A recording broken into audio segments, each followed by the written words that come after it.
Hi, I believe it's been a very good time having these conversations around sales and communications for tech professionals.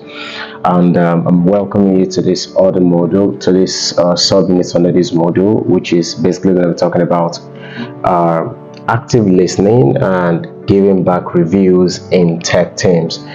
This is very important as part of the module which you've been taking on communication within tech teams, and it is very essential that we go deep into this aspect because one, oftentimes the way you handle communication inside your team is going to determine how much people believe in you, how much people want to work with you as a team, and how much you're going to be getting the best jobs out there and be able to actually rise across the cadre of different positions in your business. So, on your business, of course, in your profession. So, this is very important for us to take a look at, and I want to believe that we've talked about we've got about four different communication styles.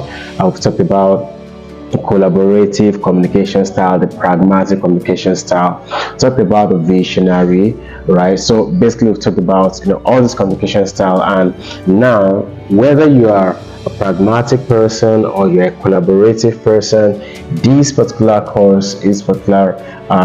topic today is meant to help you, whether you're a team leader or whether you are the team member of a tech team, to be able to effectively listen and be able to effectively communicate. So I'm going to be starting by talking about effective communication generally. Communication is the bedrock of are very great places, is the bedrock of a very big culture, is the bedrock of trust, is the bedrock of every single thing that attaches to effectiveness as far as productivity together is concerned. And the more you are able to focus on learning better and doing communication better, the better your career is going to be. So generally, active listening is something that is very difficult for many to do, except for the introverts who really don't talk. But whether you're an introvert or whether you are an extrovert, of course, the extroverts are going to have more challenge having the active listening part, while of course the introverts are often going to find it more difficult to even on their own end give constructive feedback. So I want to speak to this from different background and from different angles, and you're going to see exactly where we're going today. So we intend to explore the art of active listening. Generally, sales is 80% listening and 20% talking, right? Generally that is sales, even though marketing on the other hand is more of talking and let's say 50-50 selling and I mean 50-50 talking and listening. But sales is 80% listening and 20% talking. So this is very important for us to understand why active listening is very important to discuss. So one of the importance of active listening basically is enhanced problem solving. Many individuals really don't realize that when they listen more, they get to think better and actually listen to hear and listen to understand. Many of us are used to talking when others are talking. They're talking and we're talking, they're talking and we're talking, and we don't realize that as we do that, most of the time we are literally cutting off the thought process of the other person, right? I mean, there are some of us that want people to talk when we are talking because maybe we're teachers and we want to just communicate. We just want to make them feel what we are doing as a conversation. But if it's a conversation, you don't really know the other person you're trying to relate with or who you're talking to many of the time. It is very important that you practice the act of active listening. It helps so much in problem solving. The more you listen, the more you are able to wrap your mind around what is being said, right? And this is not an attempt to say listen and don't talk, just don't talk. This is not the attempt to become an introvert and say I don't talk in meetings, I just want to do my thing and get out. No, we're basically saying that take your time to listen to what people are saying, and then take your time to create a kind of feedback for them. So it is very important that we work on that because it enhances your problem solving.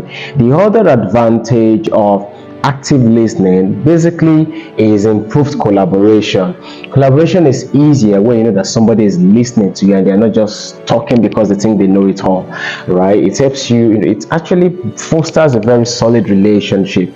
I mean, for some of you that you are maybe in maybe marriage relationships, or you are maybe pre-marriage relationships, you observe that when you listen, the other person feels valued, the other person feels appreciated. So and when you take time to embrace what they're saying and think it through, you find out that oftentimes collaboration is easier, especially because the other person feels much more valued. It makes them feel more included. But when you don't do active listening, what happens is people think that they are not included. They think that their opinion does not count. All right, whether it's in code reviews, whether it's in stand-ups you're doing, it is very important that you listen to improve your collaboration method or your collaboration abilities. And of course, the other advantage of active listening is it reduces miscommunication. There are quite a number of times that people are talking and you are angry. The way they're saying it, it is making you angry, and you just want to roll it back at them immediately and all that. One of the things that often happens is you find out that you miscommunicate, right? The things you're saying, you don't really mean them, and then as you miscommunicate, it has a ripple effect. You say the person remembers what you did again the last time, remember what you did the other time, and then it keeps rolling on and rolling on and rolling on, and every form of miscommunication has a ripple effect. So, and you don't want to have that. So active listening helps you to not miscommunicate. It helps you to actually not do a lot of error. I mean, because in tech teams, one of the biggest challenges of tech teams is miscommunication. So for example, you're having a code review, you're having a stand-up, right? And the product manager is saying, no, this particular feature is not needed. We don't need it now, or we don't want to work on it now. This is what we want to work on. But while he's saying that, the head of engineering comes up and says, oh no, this is what you asked us to do last week. You asked us to do this last 2 weeks. And before you know it, arguments happen, and then they don't find a way to resolve that challenge right there. What happens is this: oftentimes it sets the project back because the head of engineering is doing something else with the team, the project manager is expecting something else, and then they come back to the meeting and they find out that the whole thing is still not resolved. So what you want to do is practice an art of active listening. And when people actually are talking and you don't understand what exactly they said, or you are not really clear about what they say, actually tell them, sorry, can you recap what you said, or can I recap what I think you said so I can know whether that is what you are saying? It is very, very important. I remember just about 4 weeks ago, thereabout, a product manager was supposed to have a review with me, right? Was supposed to have a review with me on a product we are building interestingly for Support Pro. And she sent a message and said, oh, the starting screens are going to be done this way and this way and this way. And I was shocked because we're not working on starting screens. We're actually supposed to be working on the web app. So there are no supposed to be screens yet, right? Because the mobile app is actually on the, or what's it called, on the second edition of the product. So I had to wonder what exactly is happening. So I waited, and then I asked questions. What exactly are you saying about screens? What are you saying? No, I asked a few questions, and then instead of me taking it up and bashing and all that like many founders will have done, what I did was to go to the main product group and tag the UI UX designer, who of course has been, maybe is more senior in the organization, and I asked him, I'm like, hey, Promise, did we agree to do the mobile first or the web app? I thought you are working on the web app. And then he said, yeah, we're working on the web app. So how come the product manager is sending me he's sending me screens conversation when the conversation should be first of all about the web app? So it means that most likely in the last meeting we had, there was miscommunication, right? Because the product manager is new, right? But the project has been going on, and there was a handing over. The handing over showed that it was web screens that were that were working on, because there's a product roadmap definitely that has to be followed. But in her own case, she thought she has to start working on the mobile app. So that means there was a miscommunication somewhere, and I had to correct that. I had to work with them. I mean, no hassles. It just means that there's a miscommunication somewhere. So most likely, and what actually happened is, as I was talking in the last in the last meeting, she was making me feel like she knows it. She knows what we're doing. She understands everything and all that. And that is a very serious level of miscommunication, because when you assume that you know what people are saying, and you're completing their sentences for them, and you are making it sound as if you're very bright and brilliant. I mean, everybody knows you're smart, but that is not your time to shine, so to say. Let people speak, and let them speak what they want to say, and you should ask and be sure that that is exactly what they are saying. So it is very important that you walk around active listening, right, so that you're not going to make mistakes, and at the end of the day, one last advantage of active listening is conflict resolution. This is very important because conflict always arises in teams. I am not sure I've seen any engineering team where there are no conflicts. That's because it's either somebody is not delivering well on their deliverables, or somebody is not, meeting up with their own issues and all that. And the interesting part is, because product managers are often on the go side of things, and the engineers are always on this side of trying to just work on what they want to work on right now. There is always a conflict, because the product manager comes up today and say, our last iteration, our last sprint, was for 2 weeks. We discovered that this and this and this is an issue, and then the engineers are like, but you told us we should finish this in another 2 weeks. How do you want me to move from here to here? Now those conflicts will always happen, either between engineers and the head of engineering, or between the whole engineering team and the product managers, even between the whole team and the founders, because there would always be changing goals, there will always be challenges and all that you need to be able to walk around, especially when you're dealing with customers and they're giving you feedbacks on the product. So as engineers, you need to realize that active listening is very important, and it helps you to even avoid conflict. But even when conflict arises, it helps you to resolve those conflicts. So let's take a look at some tips about active listening. What are the things that you should practice when it comes to listening? One of the things that I believe you should be able to, as an engineer or as a tech professional, when it comes to your team, is actually maintain eye contact with people. Whether you're an introvert or an extrovert does not matter. Maintain eye contact with people are conversing when they're talking to you. Some engineers actually have some kind of, in quotes, very bad habits, right? A meeting is going on, the product manager is talking, they are checking their phones rather than looking at the product manager that is talking, or the head of engineering is talking. They don't bring any notes to the meeting. They don't jot anything. They don't write anything down. They're just nodding their head like that. That is not an act of active listening. It is totally wrong. When you come to product meetings or you come to engineering meetings, one of the best things you do is to come with a note. Either you come with a writing note with pen and paper, or you have your notepad, maybe on your iPhone or something, right? But preferably a note and paper. That really helps you. That shows that you really want to listen to what is being said in the meeting.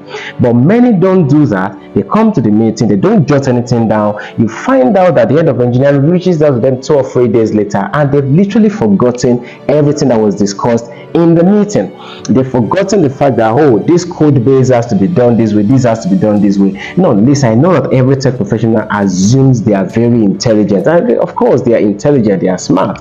Many of them have photographic memory, but there is no how good your memory is that you will remember every single detail in a 30 minutes to 1 hour meeting. It is almost impossible. So come with your jotters, come with your note, or come with your notepad and take down notes. Maintain eye contact. The time you are having the product meeting or the time you're having the tech meeting is not the time for you to be checking your Facebook or to be writing on Twitter or something like that. It shows disrespect even to the other teams, right? If you don't understand the fact that sprint timing, stand-up time is the time for the company, not your own time to do other fun things, then you are totally wrong. All right. So when you come to tech meetings, active listening is very, very important. Don't just be nodding your head, right?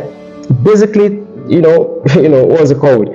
Pay attention, ask questions, let it be very clear that you are engaging. Take down notes, all right?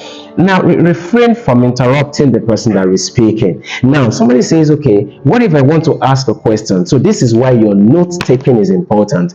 When somebody is teaching or somebody is having a meeting with your tech team or with you as a professional, whether it's a founder they're talking to you, or somebody wants to do a mobile website, or they want to build a mobile app, or they want to build something, and they're talking to you as a tech professional, that is where you actually write down your questions. Your job is not to interrupt the person that is talking. Your job is to note down what you want to ask. People say, oh, I had 5 questions but I've forgotten. That is because you are not an active listener.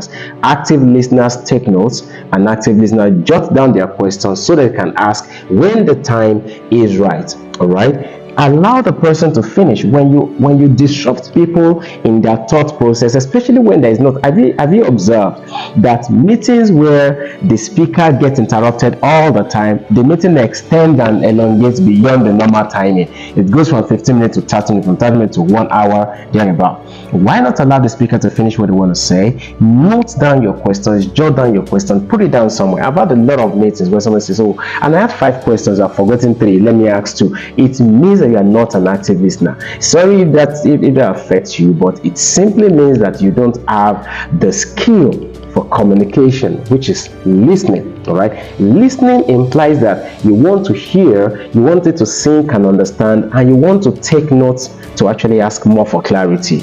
All right. So you need to be able to work on that and let it be something that you practice from now on. So very, very important, very, very important. Refrain from interrupting your engineering lead or your fellow team members. And even somebody say, what if they are saying rubbish? Well, your team members will hardly say rubbish. They really have different perspectives from what you know, right? Nobody really says rubbish. Oftentimes, many of the times, people have their own perspectives, and you must be objective enough to understand that the fact that people don't say the things the way you expect it to be said does not mean they are saying rubbish. Of course, they may lack some knowledge in some areas and all that, but it's not your job to tell them they are saying rubbish. It's your job to present your own perspective when they are done, and then you compare notes, or you compare conversations, or you compare thoughts. It is never, ever, ever tell a person they are saying rubbish. Never ever tell someone they are acting daft or they are acting stupid. No, because many of the time where you are seated, you may not see what they are saying.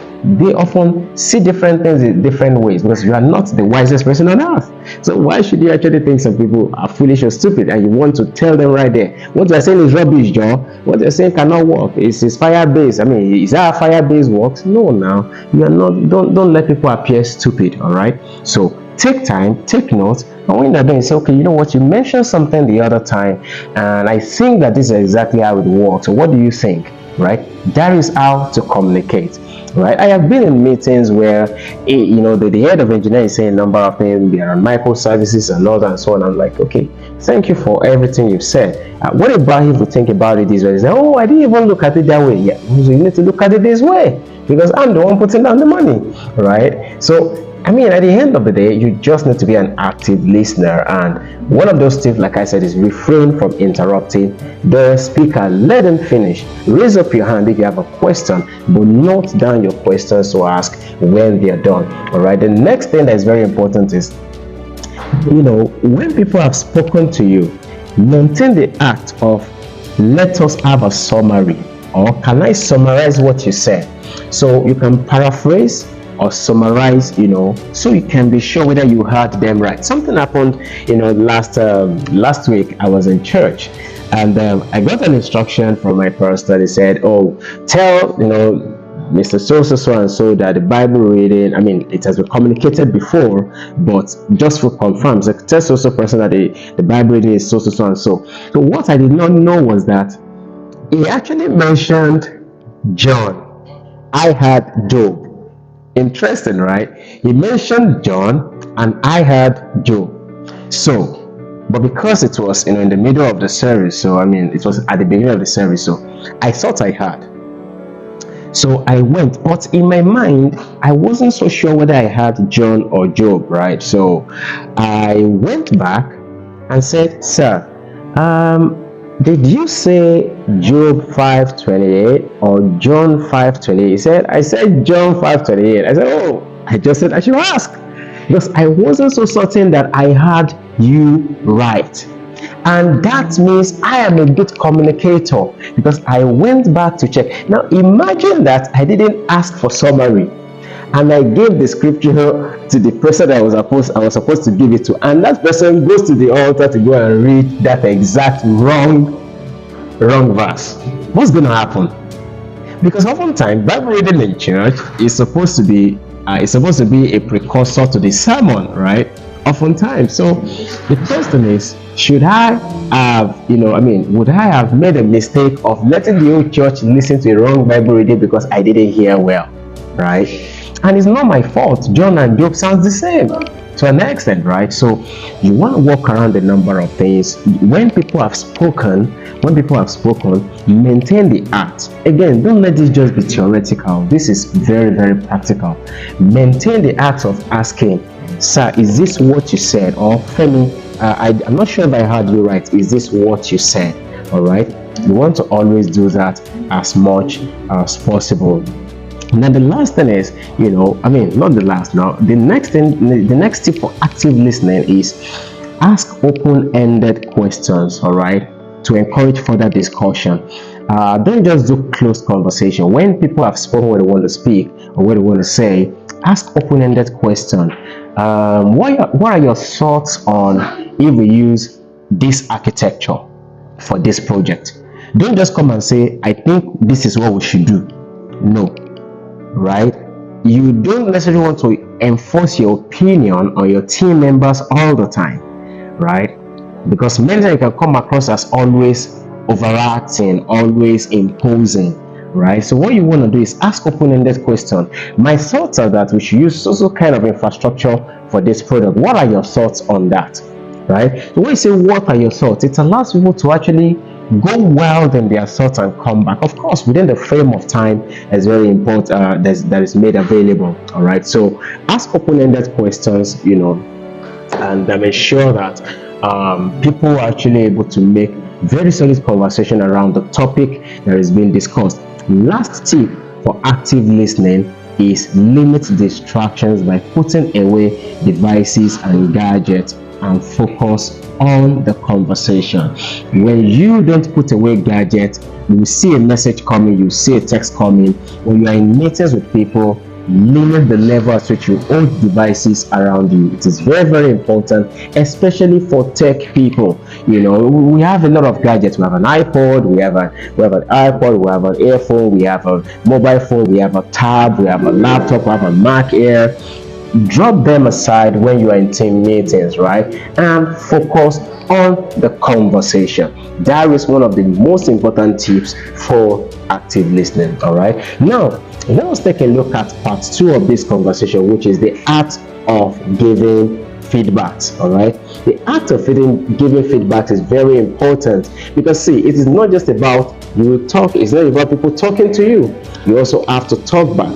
You have to let people have an idea that they are doing something important, right? So the act of giving feedback is one way for you to be able to let people know how you think about what they've just said, how you thought about it, what to think about what they just said, what you know already about what they just said, and a number of things. And one of the ways to do that, or one of the advantages of that, is it helps performance improvement. The advantages of giving feedback is very much. Number one is performance improvement.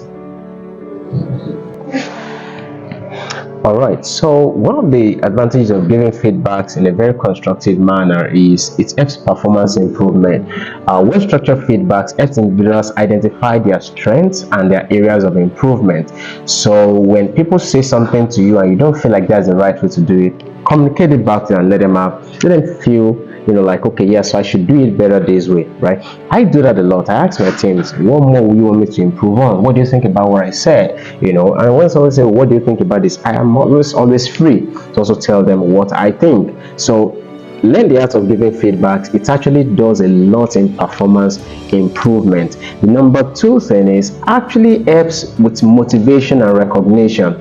I tell people this: give people their flowers, right? Give people their flowers. If they did well, tell them. If they did bad, let them know, right? But many of us, because especially in Africa, because we're raised to an extent in a place where we say, oh, no, don't, I mean, we're raised in such a way that we just want to hide our achievements. We're meant not to talk a lot about what we do. We just, in fact, we have proverbs and other that say, when you have done well, hide it under the bushel and things like that. But that is not the ideal way to actually live. When people do well, give them their flowers, give them their accolades, give them feedbacks, right? So positive feedback always boosts morale and motivation, right? I remember talking to a team. I said, for the last 3 weeks, you guys have been amazing. I couldn't have looked for another team and all that. I give them feedback. Everybody is happy.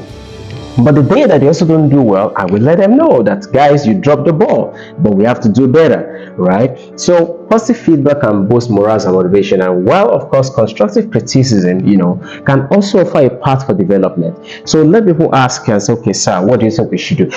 There are many people, there are many team members that they always see the wrong in people. They always see a wrong in what people do. They always see the wrong in situations, but they never ever have an advice on how to do it better.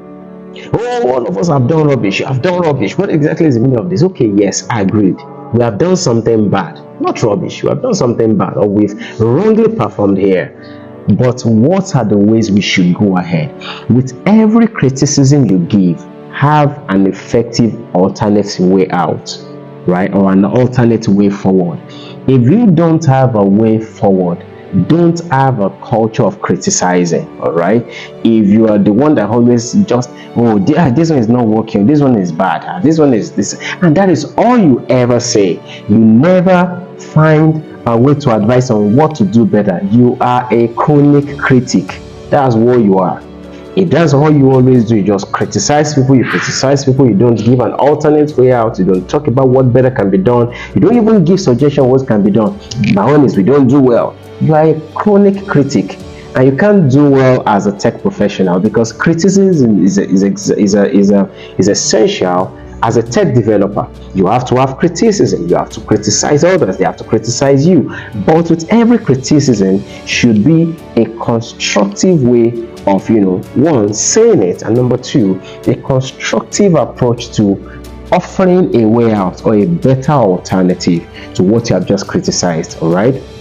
So it is very important that you learn the art of constructive criticism. Very, very important, and that actually helps to increase motivation, improve improvement of people, and of course it offers a better pathway to better communication, right? And of course the next is clear communication. I'm talking about the advantages of feedback, right? It helps with clear communication. Feedback ensure that the expectations are clear. One of the things you want to do oftentimes when you have a full meeting, let's say you have a 1 hour meeting, a 30-minute meeting, many of the times people don't give any feedback, so they don't talk. So what happens is there are no clearly set points from that meeting. There are no clearly set goals. So one of the things you want to do as a tech professional, whether your team leader does it or not, whether your team people do it or not, but that's why you're offering this course, always do something at the end of the meeting in case it is not done. Ask people, okay, so what are our take-home points from this conversation? Or what are our talking points? Or what are our action point from this conversation? So your job is to help them listen. Okay, let us list out the article, what's it called? Let us have it listed, the talking point 1, point 2, point 3, point 4, point 5, right? And when we're done with that, you want to say, okay, so what are the things that we have to put action to? Action 1, action 2, action 3, action 4, action 5. That is a good feedback for your team, because it is very important to do that in the sense that many of the time we talk over point. We've done something, we've talked about something in maybe in the morning, and then we want to talk about it in the afternoon. Now you want to ensure that everything after 30 minutes, after 40 minutes, after 1 hour, you have been able to like list out the exact talking point and the action point. That is a kind of feedback, and it helps with clear communication. It helps also like highlight clearly what are the expectations, and that's one of the best ways to actually make your team work. Let there be that action of taking down notes, but more importantly, listing out the talking point and the action point. All right. So the next thing basically is an advantage of constructive feedback is innovation and adaptation, right? Innovation and adaptation. Talking back, or feedback rather, not talking back. Feedback actually allows innovations, and it allows the team to adapt to changing circumstances and of course emerging technology. So it is very important, because especially when you're bringing in new technologies for collaboration and all that, one of the best things to do at that time is to be able to provide better feedback, and that for those that deploy the technology, or for your team as well, and be able to help people walk through the kind of solutions that they are using, or whatever solution all of you are using. So constructive feedback is very good. So let's take a look at some tips for constructive feedback. Right. Number one is be specific and focused, and take important note at the issue, not the person. Let me take that again. Focus on the issue, not the person. All right, let me give an example. Shola, you didn't do this well. That is focusing on the issue. Shola, you are always doing things wrong. That is following and focusing on the person. Let me say it again. Shola, you did this wrong. You are focusing on the issue. Shola, you always act this way. That is focusing on the person. Now, when you say Shola, you did this wrong, you are helping the situation, right? When you say Shola, you are always like this, you are attacking the personality. Everybody will react when you attack their personality. All right, what you did doesn't look okay. It's even from you are not making sense with what you did. Two different things. The same thing you want to communicate, that this thing that was done was wrong, right? So when you say, how did you do things like this? This is not the way we should do it. It's totally different from, are you normal? Are you okay? So when you say, are you okay? You're like, do you have mental issues? Now, these are the issues that happen in tech teams that make tech teams actually get destroyed, right? So focus on the issue, not the person, all right? Focus again on the issue, not the person. Now, what happens when people attack your person? Leave me, you are stupid. Okay, let it come to the attention that they're attacking your person and they're leaving the issue. Shola, you are abusing me now. You are literally talking about me, and we should leave my personality on me away from this conversation. Let's talk about the situation itself, right? Don't have the practice of hurling insults when somebody hurls an insult back to you, hurls an insult at you, right? That's why I say you are a moron. That's all you know. You don't even know how to code well. Your code is always bad, always dirty. I always have to clean it up. Okay. Should you return back with an insult? You too, you don't know that I used to, I think the best thing at that time is to calm down. Say, you know what? You're disrespecting me right now. Feel free to tell me what I do wrong, but don't attack my person. And a reasonable and sensible person that you are dealing with will come back down. And if they continue that way, of course, the worst you can do is to take a walk away, another from that scenario, rather than start hurling insult back, right? But very important, be specific and be clear, right? Many people emotionalize conversations instead of talking about exactly what it is. They're emotionalizing the whole thing. They're just talking with emotion, and you want to ask, Oga, what exactly happened? What exactly are we talking about here? Because you shouldn't let your emotions talk. Rather, let the normal conversation be around what exactly is the matter, right? Now, use the SBI model. in your feedback, right? The SBI model simply means situation, behavior, and impact. Let me take that again. Situation, behavior, and impact. The SBI model is a very important way to give feedbacks. So, how does that work? Describe the situation. This is what happened. This is what you did. This is what I saw. This is what happened. This is what I felt, right? Now, the behavior, the observed behavior. This is what I observed in your attitude as you did this, right? Now, then the impact it had, and then this is the impact it has had on our team. Now, let me give an example. You have a team, you're supposed to work on a web page. Let's say about 3 of you are put on a website development. You are given a UI UX to develop, and then each page was given to individual point. You're supposed to have a stand-up, by Friday. Now, by Thursday, all of you are supposed to have a review together, so that by Friday you are not looking stupid when you go for review. But on Thursday, you couldn't reach Shane. Shane was nowhere to be found, right? And nobody knew exactly what he has. Even though he has pushed the code to Codebase and all that, you're not sure whether he wants to do a PR right now and all that. Now, this is Friday, and Shane has now appeared. How should you handle the situation, knowing fully well that he has affected what you're supposed to do? Simply describe the situation. Shane, we all had a goal, we all had an agreement that we're going to work on this for 4 days, we're going to meet on Thursday and all that. You were not available yesterday, right? And what I observed is that you did not even take excuse or anything. Remember, don't say you were so nonchalant, that is you concluding for him, because you have not understood why he was not there. You have not understood. Maybe he was sick, maybe he had an accident, whatever happened, you're already concluding on his behalf without hearing from him. So describe the situation, describe the behavior that you observe. This doesn't look okay. It just felt like, you could have sent I feel you could have sent a message. I feel you could have done this. Tell them how you felt and what you feel they could have done, but don't conclude on their behalf what they did, right? Now, the last thing now is let them know the impact. Now, they appear stupid. Now, we are not together. Now, this and that. So, when people see the impact of what they did, they are often going to have a sense of remorse. So the SBI model always works. The situation, the behavior, and the impact. All right.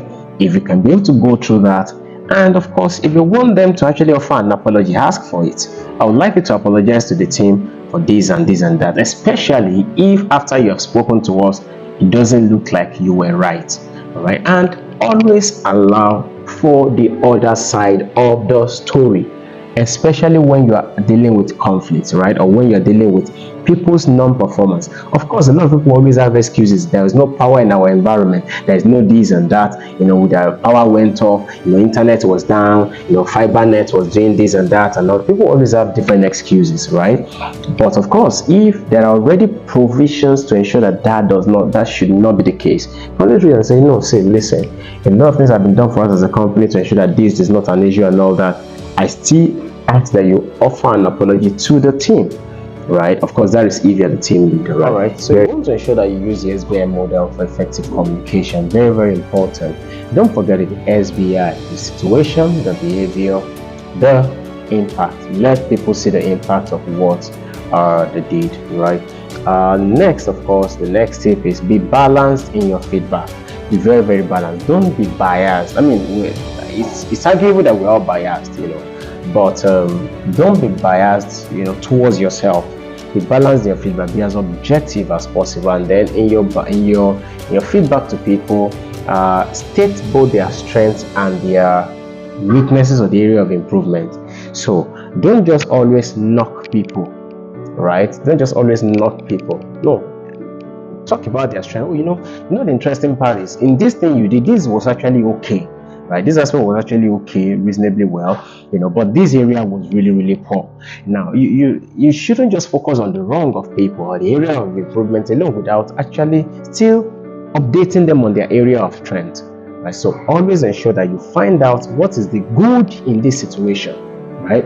What is the good in what they did? At least, even if what they did is bad, was there any good at all? And find a way to praise that good while you actually knock the bad. All right. Feel free, be balanced in both. You did well in this, but on this you didn't do well. And this is not about whether you're a team leader, a team lead, a team member.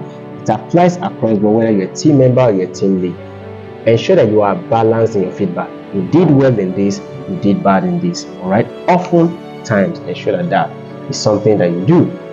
So, also very important is that you want to ensure that your feedback is timely and is as private as possible. Now, many people become inferior when you attack them in public, right? So be sensitive as a team member to know when to give people feedbacks either in the public or in the enclosure. There are some feedbacks that you don't need to give in the presence of everybody, especially if it's going to make them look stupid, right?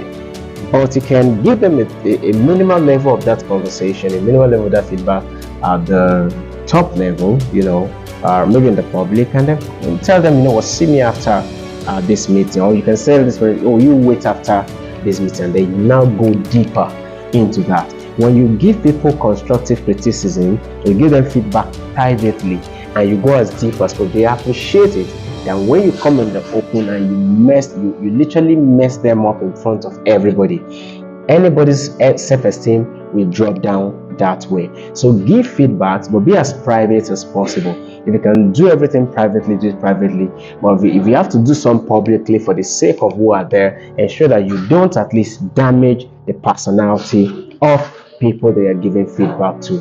All right. Now, last one, encourage a dialogue, by asking the recipient for their perspective of the solution, right, that you have, of the potential solution. Many times people just did not think the way you were thinking. Many times people were just not aware of what exactly they should do on certain situations. Many of the time you didn't even think about it, right? Many of the time people just make mistakes casually without them knowing, even though it's going to be a great mistake. So what you want to do is, when you've given your feedback, don't just tell them what to do or what they should have done. Ask them, what do you think about this potential solution? So what do you think we could do about this marketing? So what do you think we could do about this idea? What do you think we can do about this code that I went wrong? What do you think about this website that is now down? You can just ask, what do you think we can do about this potential solution? How do you think about it? It helps everybody to have an eventual good result, right? Now, let's very quickly take a look at feedbacks in tech teams, and I'm going to be rounding up on that. In terms of feedbacks, what are the various areas that you need feedback? Feedback in teams are always, in particularly, they're always necessary because of the iterative nature and collaborative nature of tech teams, right? So you have feedbacks in terms of code reviews, right? With our code reviews, constructive feedback in code reviews honestly always improves code quality a whole lot of times. So if you're a tech team, if you're a team lead, always ensure that you work on code reviews and let people know exactly what happened in their code that you observe, right? So in code reviews, very, very important, knowledge sharing and exactly development skills are improved when you walk around all this, in your code reviews. Very, very important. And next, agile development. You need feedback for agile development. And agile methodology, definitely regular feedback has to come. You have to have retrospectives, you have to have optimizing of objection of the project goals and so on. It is very, very important that you work out agile development using feedbacks, right? You don't want to just keep building and building and building without getting feedbacks at all. And this is where you tech team leads need to be very, very smart, in the sense that it is to your own advantage if your work is reviewed, right, before you go too far. It's to your own advantage. Many tech developers or many tech leads just want to finish their project before they talk to their product manager, because they feel like, they're always disturbing us, they're always bringing their wahala to us. No, it's to your advantage. Agile development is very, very important to ensure that you don't go too far with errors. All right, so code reviews are very important, agile developments are very important, in terms of feedback. All right, so basically, the other places you need feedbacks, in tech teams is when you're doing cross-functional collaboration, right? Especially when you're working with cross-functional teams. Let's say, for example, you're having stakeholders conversations as you're doing what you're doing. It's very, very important that you're able to align on goals. So you can't run away from feedback. You can't run away from feedback as a tech developer, as a professional. You always need to have feedback. You always need to be there for feedback. It's very, very important for you to work on. So as a tech professional, active listening is very, very important for your business, for your product, for your development, for your team. All right, very, very important. Remember, like I said again, in summary, I said sales is 80% listening and 20% talking. So the same way in your team, you are selling your idea, you're selling your vision, you're selling your thoughts to your people. So what should you do?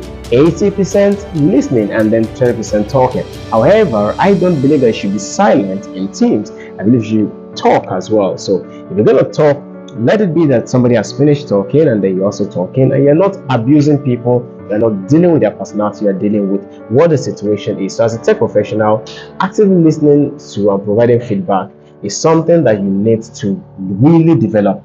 Some of the biggest tech professionals I've seen that have the biggest problems, right? Or let me say some of the professionals I've seen that have the biggest problem are those that can't listen and give feedback well, right? They're the ones that can't listen and give feedback well. They're the ones that can lead a team. They're the ones that can talk to people and get them to do stuff. So you don't want that to happen. You want to have an improved operation around your development, around your communication, around your operation every single day, so that at the end of the day, people will value you, will see you as a collaborative team member, and then they will want to work with you. So this is going to be the end of this conversation around listening and feedback in tech teams. And of course, we're going to go into the other unit of these very shortly. Thank you.